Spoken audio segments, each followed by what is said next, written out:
Thank you very much, everyone. I thank President Preker for her excellent European leadership in this topic. I think your speech was an example that if we talk about unaccompanied minors and about migration in general, this should be done in a true European spirit, which means in a spirit of sisterhood and society and solidarity.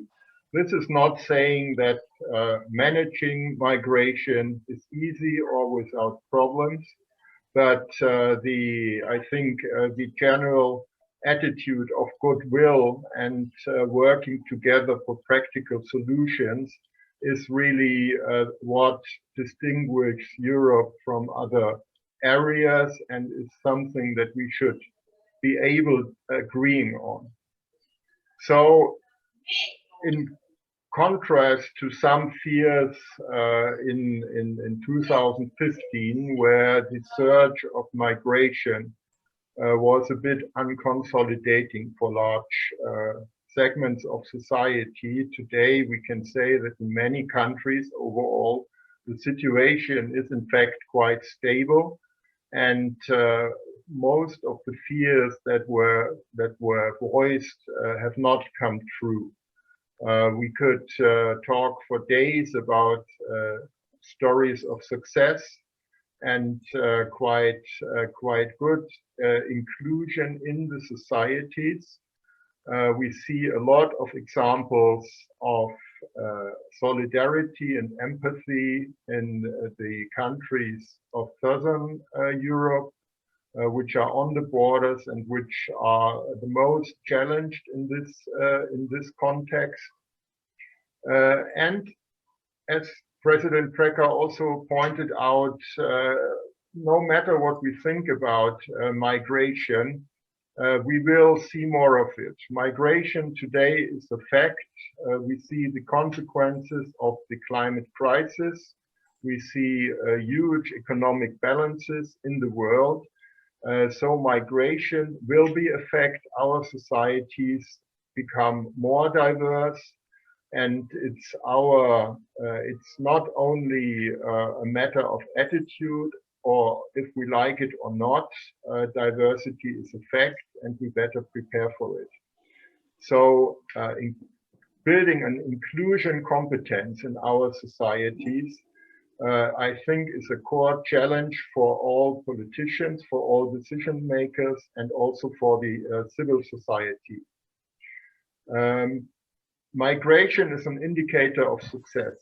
So I will rather live in a country which is the target of migration rather than the source of migration. And maybe this also can motivate us that to be more open to migration and to diversity. As I said, building such an inclusion competence cannot be taken for granted. It is not that the markets will do it for us, but we have to work together. And this was the aim of the project CISOTRA, of which Nada Trunk will talk a bit later what we have done in the project. My job here is to acquaint you with some of the conclusions, some of the general messages from the project that we, the partners from Slovenia, Italy, Turkey, Greece, and Germany have come up with. So first of all, the main conclusion or recommendation is for the national level. The project has developed a model of a transition from unaccompanied minors to adulthood, which is a quite holistic model. You can find it on the webpage of our project. It is an interactive model, so if you move your cursor to each of the elements, you will find some explanations about it, and in our initial study and the materials you find on the website, the model is explained in great detail. It consists of the pillar of protection. So young unaccompanied minors, when transiting to adulthood, often become more insecure than before because they have to go through the asylum process, and the danger of being deported is a kind of the permanent threat for them. And this is absolutely unconducive for a good inclusion in society.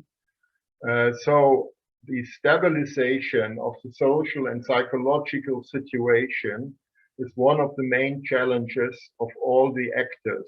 This starts with the protection, with fair and equal legal procedures, but also the psychological protection and stabilization. So a basic feeling of security, being in a safe place and not be in a permanent limbo, but also on the psychological space, finding safe places for a very complicated and complex process of orientation.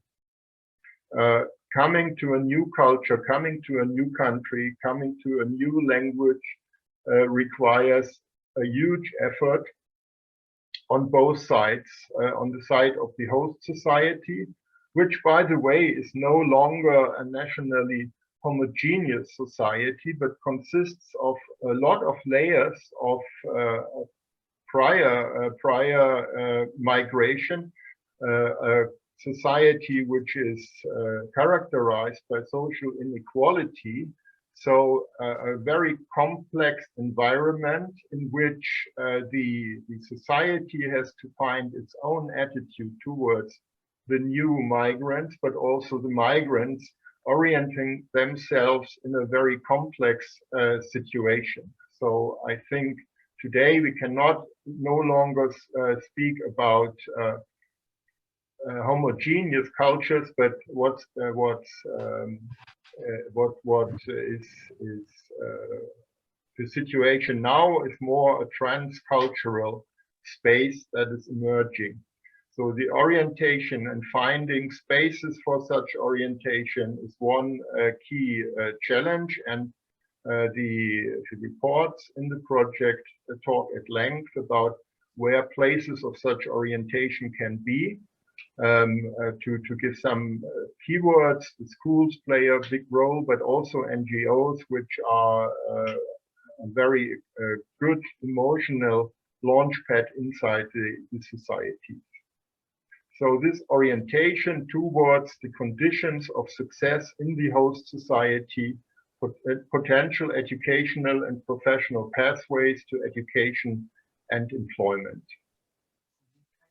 And the fourth pillar is the immersion into the regular social fabric of society, getting out refugees out of these paternalistic spaces of where we care for the poor refugees, but empower a self-organization to achieve immersion by, for example, being in a football club, not because somebody wants to play football with a poor refugee, but because you're a good football player. Getting your place in society, not because somebody is doing something for you, but because you are doing something for society. You are a good colleague, you are part of the team.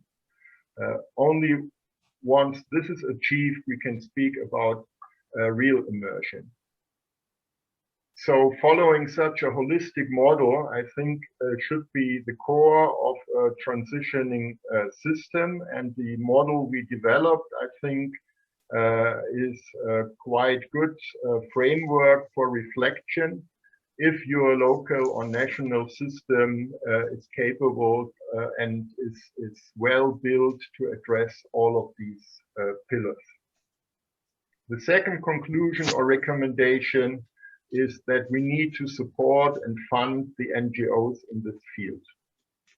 NGOs have proven to be the laboratories of change in the area of migration. The empathy that they muster for the refugees, the huge engagement in all of the European countries of people, ordinary citizens, even some very conservative ones, to come out, meet the refugees, organize spontaneous help. I think was one of the main success factors in the managing of the surge of refugees in the years 2015 and after, and also the innovation, the social innovation in creating courses for refugees, in being a good partner, in being a friend, the first friend in the new country. I think this was a factor without which this could have not been done. And this has to be taken seriously. So the expertise of the NGO must be considered in the political decision making. The funding of the NGO must be improved and be more stabilized. If NGO spend half of their time applying for public funding, this is a bit of a waste. There must be schemes that give them a firm ground to act, and the societal acknowledgement and appreciation that they deserve. And this leads me to the next conclusion, to develop and expand training for professionals. The learning of professionals is mostly done in the communities of practice, of which the NGO are a very important part. So a new perception of diversity in the country, the creation of a society of diversity, in fact, takes place in the many NGOs, and many of them become more and more transcultural as new arrivals in our countries start to self-organize, taking their destiny in their own hands, and also voicing their concerns and their voices in the overall societal discussion. This includes overcoming traditional perception of gender roles,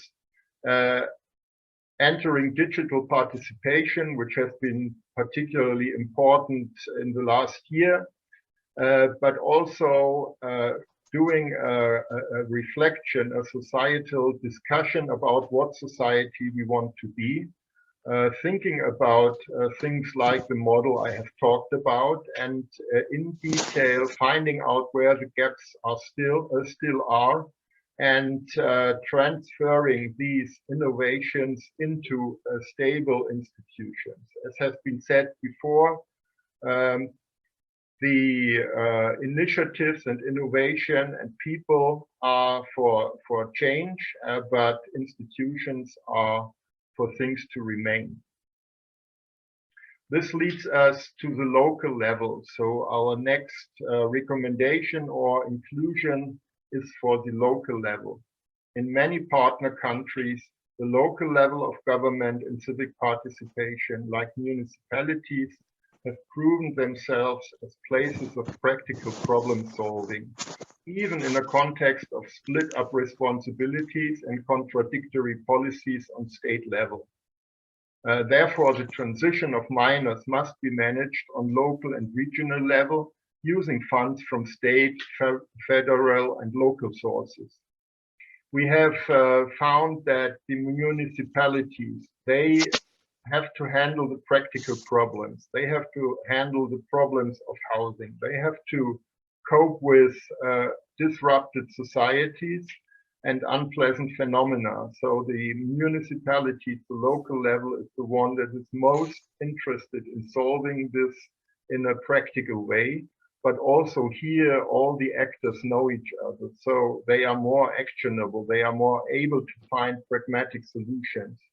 So expanding the system of municipal and regional migration management, training regional migration managers, investing and coordinating the actors, changing the institutional setup to take care of these new problem situations I think is very much on the core of creating such inclusion competences. And in many European countries, the municipalities have also gotten in contact with their peers in the other countries, and there is a strong initiative of European municipalities, as you know, who already offered to take in more unaccompanied minors, so to be a greater part of the solution of this European challenge.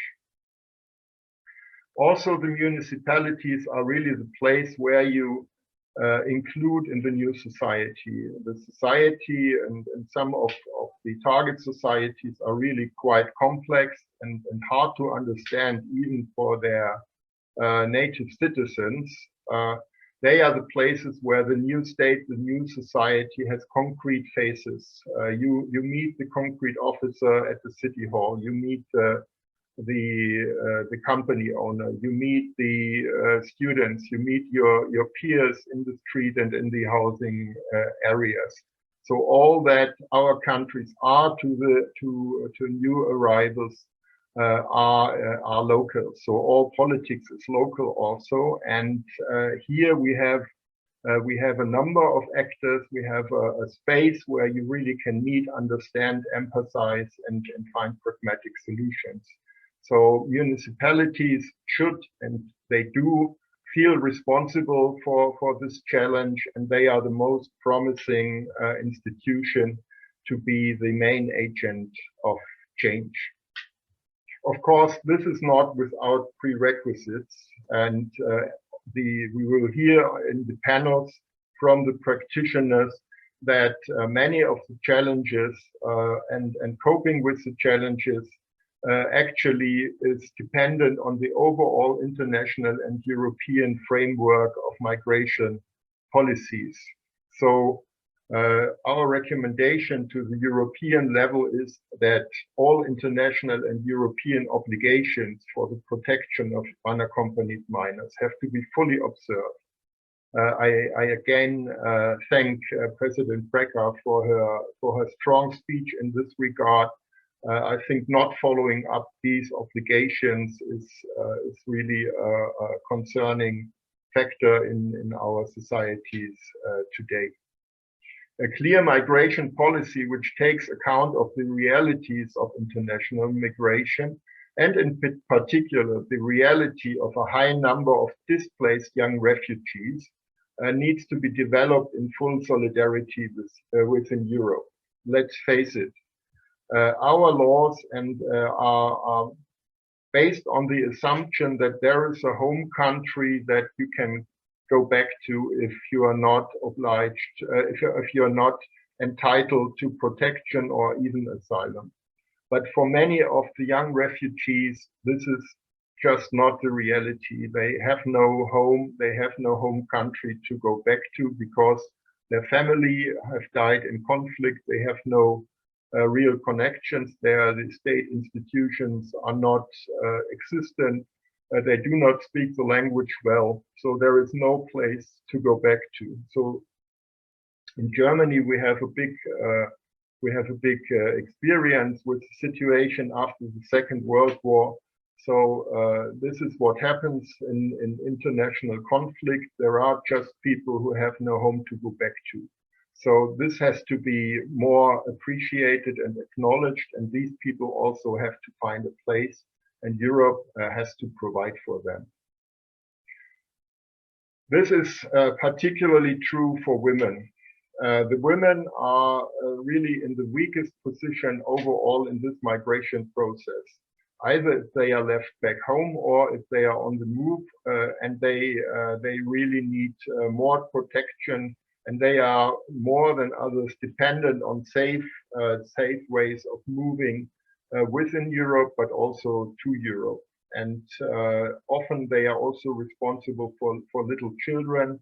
And as we have heard also in the speech, many of the unaccompanied minors were not so unaccompanied when they started out. So this is also a humanitarian crisis but also a point that is important for the inclusion in the target countries to provide safety for women and to include the discussion of gender roles and of the roles in a society into the whole inclusion process.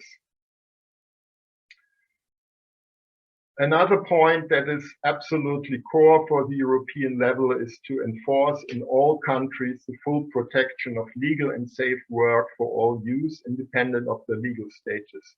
Currently, the fear of being deported leads to many young refugees just disappearing and being dependent on illegal work.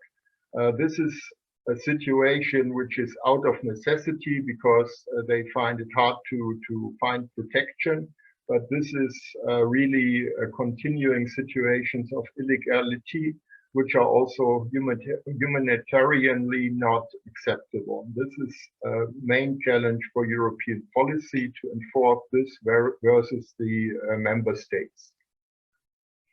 As you can see in our documentation, and you will hear more of later today, there is a high number of good practices so the results of these laboratories of change. There are very good initiatives for almost all of the elements of the model I have talked about. So these must be more mainstreamed and must be exchanged. We found the international exchange, meeting the colleagues from the partner countries, one of the most valuable parts of this project. So learning from each other, seeing how is the situation in the European partner countries must be a core of the training of all the social workers and volunteers, but also the good practices must be mainstreamed, and the results and general principles must be made part of the mainstream policies on the European and national level.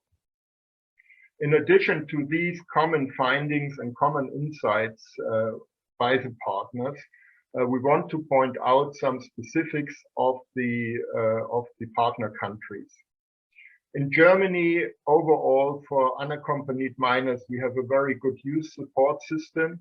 But this, as has been pointed out by Dr. Özerin, is not fully adapted to the needs of young refugees. There are different layers of the psychosocial dynamic that we only begin to understand. So in some respects, young refugees are much more adults than domestic youth. On the other hand, they have different needs, and they are also adolescents. But for sure, we cannot just expand the existing system to them, but they need more continuing support. And so the support system should be expanded at least until the age of 27 or 30. But in addition to that, we need more adult education, and we need basically make lifelong learning a reality for all if we want to manage a migration society. So here in Germany, we have to continue the efforts to adapt our system of work-based learning and training and make it more interculturally open. And again, also here to have a promising inclusion in our complex industrial society, gender stereotypes must be discussed, and the functional mindset for being successful in this society must be discussed on the side of the host society, but also on the side of the migrants. Also in Greece, the partners point out that Greece can no longer be only a transition country, but if we are successful in sharing the European responsibilities, also those countries on the borders, which are transition countries today, must be attractive as a target of migration. So our active labor market integration must be one aim of policy. And here also the experience of the NGOs must be appreciated and included, because there are a lot of good initiatives in this regard on the local level. In Italy also, the local policies and the inclusion in the labor society must be more synchronized between the local and the national level. Fortunately, many municipalities and local initiatives stepped in when the national government was adverse to migration, but overall the success could be greater if this was all more synchronized. In Slovenia, the Slovenian partner points out that also in Slovenia, the provisions for a safe transition of unaccompanied minors in Europe should be assured, and Slovenia, even if it has a relatively low number of migrants at the moment, has to build a high quality system of transition of unaccompanied minors, because all of the European countries will share this responsibility in the futures. In Turkey, as Professor Özdemir already pointed out, the training of professionals and volunteers in giving legal advice and the knowledge about the mechanisms concerning unaccompanied minors needs to be expanded. And the professionals working with unaccompanied minors need regular training and supervision programs. So, and we are happy to cooperate here, and I can say that we are learning a lot from the Turkish colleagues, and they have been a very, very valuable part of this project, in particular in this regard. So the CISOTRA partners commit to support the project results and the sustainability of the project in discussing the model of better social inclusion on the local level, supporting the coordination of the measures on local level. We will continue to promote the e-platform that the project has developed.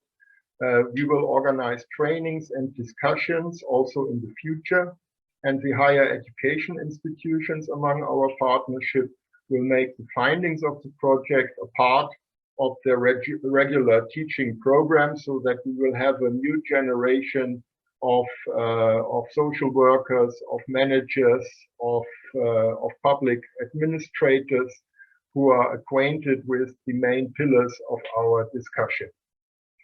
And of course, we will promote also the other projects. To conclude, what we have learned is that transition and inclusion in the society cannot be taken for granted. It's not, we cannot deny that there are problematic phenomena if we have parallel societies, if we have disrupted societies, if we have social inequality, if we have alienated parts of society.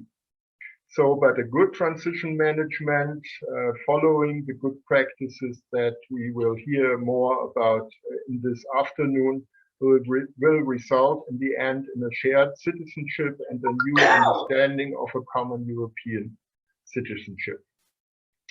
You can read the declaration that we will adopt at the end of this conference on the webpage of the project, and we are happy to receive any feedback and comments, and we are very much looking forward to continue the discussion with you all. Thank you, and over to you, Nada.